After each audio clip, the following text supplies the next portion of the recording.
వాళ్ళ మాంగళ్యాల్ని కాపాడే విధంగా తాను అధికారంలోకి వచ్చిన మొదటి రోజు నుంచే ఏ విధంగా 43,000 బెల్ట్ షాపుల్ని రిమూవ్ చేశారు.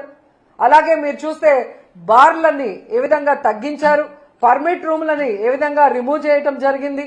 అలాగే కొత్త బార్లకు గానీ లైసెన్స్ ఇవ్వకుండా, కొత్త డిస్టిలరీ లైసెన్స్ ఇవ్వకుండా మరి ఈ వైన్ షాప్స్ ని ప్రభుత్వ షాప్స్ గా మార్చి టైం కూడా ఏ విధంగా దగ్గరకు చేసి మరి ప్రజలకి మద్యాన్ని దూరం చేస్తూ ప్రజల్ని కాపాడుకుంటూ మహిళల్ని కాపాడుకుంటూ ముందుకు వెళ్లాడో ఈ రాష్ట్రంలో ఉన్న మహిళలందరూ ఈ రోజు మళ్లీ ఒకసారి గుర్తు చేసుకుంటున్నారు. ఎందుకంటే ఈ రోజు ఈ రాష్ట్రంలో నారావారి ఈ కల్తీ సారాతో ఎంత మంది రాష్ట్ర వ్యాప్తంగా చనిపోతున్నారు, దీని వెనక అంటే ఈ రాకెట్ వెనక పెద్ద పెద్ద వాళ్ళు ఎలా ఉన్నారో సాక్ష్యాధారాలతో కూడా మీకు బయటకు వస్తున్నాయి. నిజంగా ఎంత సిగ్గుచేటంటే ఈరోజు ఈ మొలకల చెరువులో బయటపడ్డ కల్తీ మద్యం స్కామ్ చూస్తే ఈ టీడీపీ నాయకులు అనేవాళ్ళు డెకాయిట్ల కన్నా బందిపోట్ల కన్నా ఎంత ఘోరంగా తయారయ్యారో మనకు అర్థమవుతుంది. ఎందుకంటే జగన్మోహన్ రెడ్డి గారిని కొట్టే దమ్ము లేక ఈవీఎంలను మేనేజ్ చేసుకొని జగన్మోహన్ రెడ్డి గారు ఇస్తున్న మంచి సంక్షేమ పథకాలు ఇవ్వటమే కాకుండా సూపర్ 6 ఇస్తాము, ఇద్దరుంటే ఇద్దరికి నలుగురుంటే నలుగురికి అని ఏ విధంగా అబద్ధాలు చెప్పి అధికారంలోకి వచ్చింది ప్రజలకి మంచి చేయడానికి కాదు, ప్రజల్ని పీల్చి పిప్పి చేయడానికి అనేది ఈ రోజు తెలుగుదేశం పార్టీ వాళ్ళు మరొకసారి నిరూపిస్తున్నారు. నిజంగా ఈరోజు ఈ రాష్ట్ర ప్రజలు తెలుసుకోవాల్సింది ఒక్కటే, ఎందుకంటే చంద్రబాబు నాయుడు అనేవారు ఎప్పటికీ మారడు. ఆ రోజు ఎన్టీఆర్ తీసుకొచ్చిన మంచి మంచి సంక్షేమ పథకాల్ని మంచి మంచి చారిత్రాత్మకమైన నిర్ణయాలను ఎలా తొంగలో దొక్కాడో మీ అందరూ గమనించారు. ఆ తర్వాత రాజశేఖర రెడ్డి గారు తీసుకొచ్చిన సంక్షేమ పథకాలు చారిత్రాత్మకమైన అనేక నిర్ణయాల్ని ఎలా తుంగలో దొక్కాడో మీరు చూశారు. ఈ రోజు మళ్లీ ఒక్క అవకాశం ఇవ్వమని ఏడ్చి అధికారంలోకి వచ్చిన తర్వాత ఏ విధంగా జగన్మోహన్ రెడ్డి గారు తీసుకొచ్చిన సంక్షేమాన్ని అభివృద్ధిని ఎలా తుంగలో దొక్కుతూ ఈ రాష్ట్ర ప్రజలకి నరకాన్ని చూపిస్తున్నారో మనం గుర్తు చేసుకోవాలి. ఎందుకంటే ఈరోజు ఈ కూటమి ప్రభుత్వం ఎన్డీఏలో ఉన్నామంటారు.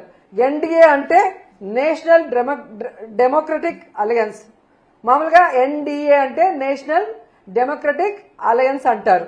కానీ ఆంధ్రప్రదేశ్లో మీరు చూస్తే ఎన్డీఏ అంటే నారా నకిలీ డిస్టిలరీస్ అడ్మినిస్ట్రేషన్, నారా వారి దౌర్భాగ్యపు అడ్మినిస్ట్రేషన్. ప్రజల్ని దోచుకోవడానికి, రాష్ట్రాన్ని దోచుకోవడానికే ఈ నారా వారి కూటమి ఏ విధంగా పనిచేస్తుందో మనం అందరం కూడా ఒకసారి గమనించాలి. ఎందుకంటే ఈరోజు ఈ కల్తీ సారాన్ని తయారు చేసేది ఎవరు, దీన్ని బెల్ట్ షాపులు, బార్లు, పర్మిట్ల రూమ్ ద్వారా ప్రజల వద్దకు చేరుస్తుంది ఎవరు, దీనివల్ల ప్రజల ప్రాణాలు తీస్తుంది ఎవరు అంటే పై నుంచి కింద వరకు మొత్తం తెలుగుదేశం పార్టీకి సంబంధించిన నాయకులు అనేది స్పష్టంగా మనకు ఈ రోజు సాక్ష్యాధారాలతో కూడా దొరికిపోయింది. ఎందుకంటే ఈరోజు ఏ జిల్లాలో చూసినా మన మొలకల చెరువు నుంచి చంద్రబాబు నాయుడు గారి ఇంటి వరకు మీరు చూస్తే ఫ్యాక్టరీలు ఏ విధంగా పుట్టుకొచ్చాయి. ప్రభుత్వ సపోర్ట్ లేకుండానే ఫ్యాక్టరీలు పుట్టుకొస్తాయా? ఒక ఫ్యాక్టరీ కట్టాలంటే రాత్రికి రాత్రి కట్టే పరిస్థితి కాదు. మరి ఈరోజు రాష్ట్రం అంతా ఫ్యాక్టరీలు పెట్టడమే కాకుండా ఈ కల్తీ మద్యాన్ని ఏ విధంగా చాలా ప్లాంట్ గా ఒరిజినల్ బాటిల్స్, ఆ సీల్స్, ఆ స్టిక్కర్లు ఎక్కడి నుంచి తెచ్చారో నిజంగా వీళ్ళు చేసే ఎదవ పనిని కూడా అంత పర్ఫెక్ట్ గా చేసి ఈరోజు ప్రజల జీవితాలు తీసుకుంటూ, ముఖ్యంగా ఈ కల్తీ మద్యంతో మహిళల పసుపు కుంకాలు చెరిమేస్తూ వాళ్ళ మంగళసూత్రాలని మట్టిలో తొక్కేస్తూ సిగ్గు లేకుండా మళ్ళీ చంద్రబాబు నాయుడు గారు ఈరోజు డైవర్షన్ పాలిటిక్స్ కి ఎలా తెరలేపారో మీ అందరూ కూడా చూడాలి. ఎందుకంటే ఈయన మొదటి నుంచి కూడా మహిళా ద్రోహి, మహిళ అంటే గౌరవం లేదు, కోడలు మగపిల్లాని కంటే అత్త సంతోషించదా అని ఆడదాని పుట్టుకనే ఈయన అపహాస్యం చేసిన వ్యక్తి. మరి ఆడవాళ్ళ మానవ ప్రాణాలకు ఏం వాల్యూ ఇస్తారో మనం అర్థం చేసుకోవచ్చు. ఈ చంద్రబాబు నాయుడు కూటమి ప్రభుత్వం అధికారంలోకి వచ్చాకే ఈ కల్తీ మద్యం గాని, ఈ గంజాయి గాని, డ్రగ్స్ గాని ఏ విధంగా విచ్చలవిడిగా పెరిగిపోయినాయి, వీటి వల్ల మహిళల మాన ప్రాణాలకి ఏ విధంగా హాని కలుగుతుంది. ముఖ్యంగా మీరు చూస్తే ఈ 16 నెలల్లో ఎంతమంది చిన్న పిల్లల్ని, ఎంతమంది ఆడవాళ్ళని రేప్ చేసి ముక్కలు ముక్కలు నరికేసి పూర్తి చేశారు. కొంతమంది శవాలు ఇప్పటి వరకు కూడా దొరకలేదు. ఒక భర్త భార్యని ఏ విధంగా నరికేశారో మనం చూసాం. ఒక కొడుకు తాగేసి తల్లిని ఎలా నరికేశాడో మనం చూస్తున్నాం. అంటే చంద్రబాబు నాయుడు గారి ప్రభుత్వంలో ఈ గంజాయి, డ్రగ్స్, ఈ కల్తీ మందు వల్ల ఏ విధంగా విచక్షణ కోల్పోయి ఆడవాళ్ల మీద దాడులు చేస్తూ, ఆడవాళ్ళని రేప్ చేస్తూ, ఆడవాళ్ల జీవితాన్ని నాశనం చేస్తున్నారు. అలా కాకుండా ఈ మద్యం తాగిన వాళ్ళు ఎంతమంది చనిపోతున్నారు, దానివల్ల ఎంతమంది కుటుంబాలు రోడ్డు మీదకి వస్తున్నాయి, ఎంతమంది ఆడపడుచుల మంగళసూత్రాలు తెగిపోతున్నాయి ఒకసారి మనం ఆలోచించాలి. ఈ కల్తీ మద్యం వల్ల ఎన్ని రోడ్ యాక్సిడెంట్స్ అవుతున్నాయి, ఎంతమంది కుటుంబాలు వీధిన పడుతున్నారో ఒకసారి మనం అందరం కూడా ఆలోచించాలి. నిజంగా చాలా సిగ్గుచేటు. చంద్రబాబు నాయుడు అధికారంలోకి వచ్చాక ఏడాదిలో 21% గంజాయి, డ్రగ్స్, అక్రమ మద్యం కేసులు పెరిగాయని సాక్షాత్తు ప్రభుత్వ లెక్కలు చెప్తున్నాయి. ఇవి మనం చెప్పేది కాదు, ప్రభుత్వ లెక్కలు చెప్తున్నాయి. ఒకసారి మీరు వెరిఫై చేసుకోండి. తెలుగుదేశం వాళ్ళు కూడా వెరిఫై చేసుకోండి, జనసేన వాళ్ళు వెరిఫై చేసుకోండి. ఏ విధంగా 10% మహిళల మీద రేప్స్ పెరిగాయో ఒకసారి మీరు వెరిఫై చేసుకోండి. అలాగే మహిళల మీద నేరాలు, గృహహింసలు ఏ విధంగా పెరిగాయో ఒకసారి మీరు ప్రభుత్వ లెక్కలే ఒకసారి మీకు చూస్తే మీకు అర్థమవుతుంది. సో ఈరోజు చంద్రబాబు నాయుడు మేము ఒకటే కోరుతున్నాం, ఈ కల్తీ లిక్కర్ స్కామ్ మీకు, మీ కొడుక్కి తెలియకుండా జరిగే పరిస్థితే లేదు. ఎందుకంటే ఈ రాష్ట్రంలో ముఖ్యమంత్రిగా మీరున్నారు, మీ కూటమి ప్రభుత్వం ఉంది. షాడో ముఖ్యమంత్రిగా మీ కొడుకు రెడ్ బుక్ రాజ్యాంగం చేస్తూ ఎలా ముందుకు వెళ్తున్నారు అందరూ గమనిస్తున్నారు. సో ఈ రాష్ట్రంలో ఇంత పెద్ద కల్తీ సారా రాకెట్ స్కామ్ జరుగుతుంటే మీకు తెలియకుండా జరిగింది అన్నట్టుగా ఈరోజు డైవర్షన్ పాలిటిక్స్ మీరు మొదలు పెట్టడం రాష్ట్ర ప్రజలు గమనిస్తున్నారు. ఎందుకంటే ఎప్పుడెప్పుడు మీరు దొరికిపోతారో అప్పుడప్పుడు డైవర్షన్ పాలిటిక్స్ చేసుకుంటూ ఎలా మీరు తప్పించుకోవాలని చూస్తున్నారో అందరూ కూడా గమనిస్తున్నారు. ఎందుకంటే ఈరోజు ఒక చిన్న విషయాన్ని చెప్తాను. ఈ లిక్కర్ స్కామ్ లో మీకు, మీ కొడుకుకి సంబంధం ఉంది అనేదానికి చాలా సింపుల్ సాక్ష్యాలు నేను చూపిస్తాను. ఫస్ట్ జనార్దన్ రెడ్డి గారు,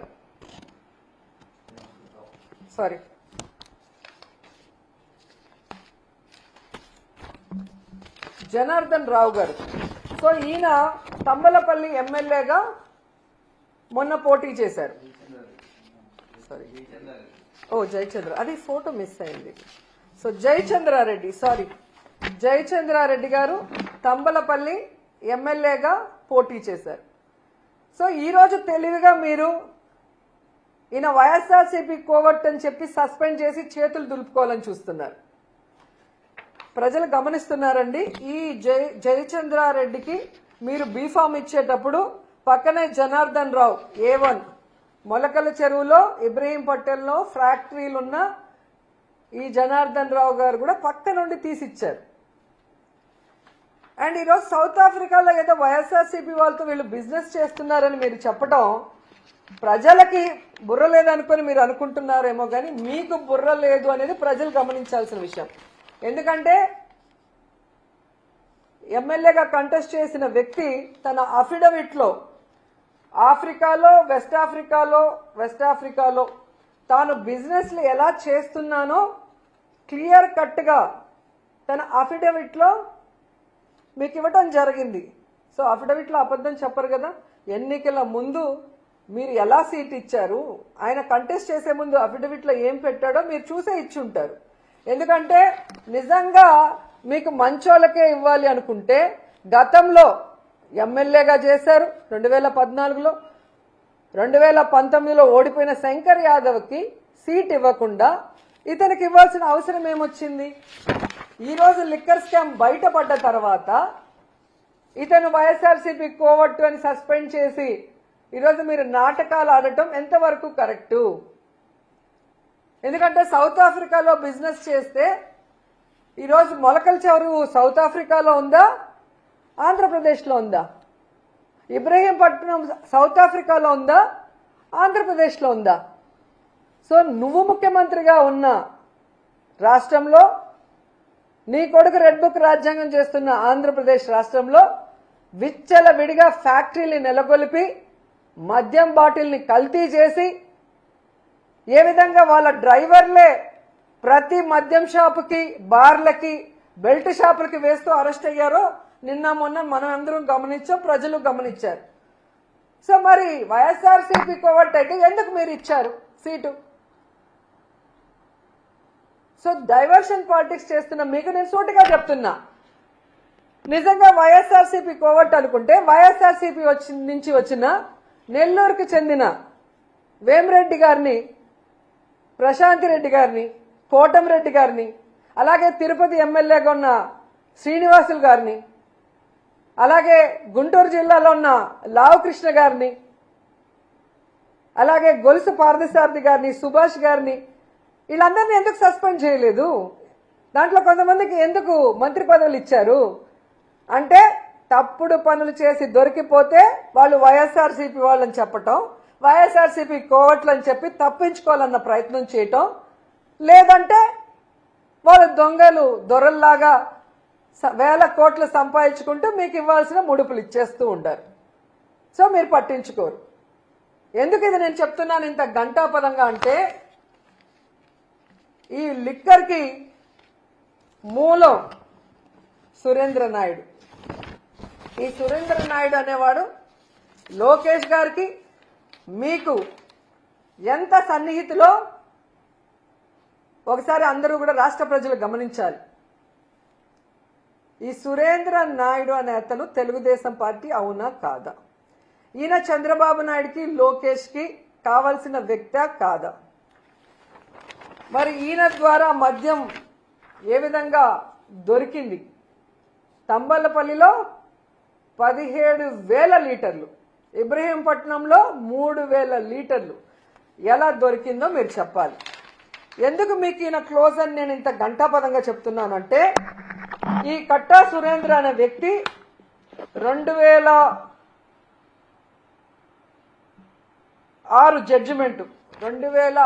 జడ్జిమెంట్లో ఇతను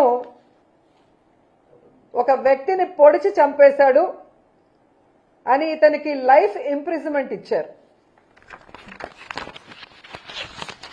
ఇదో చూడండి.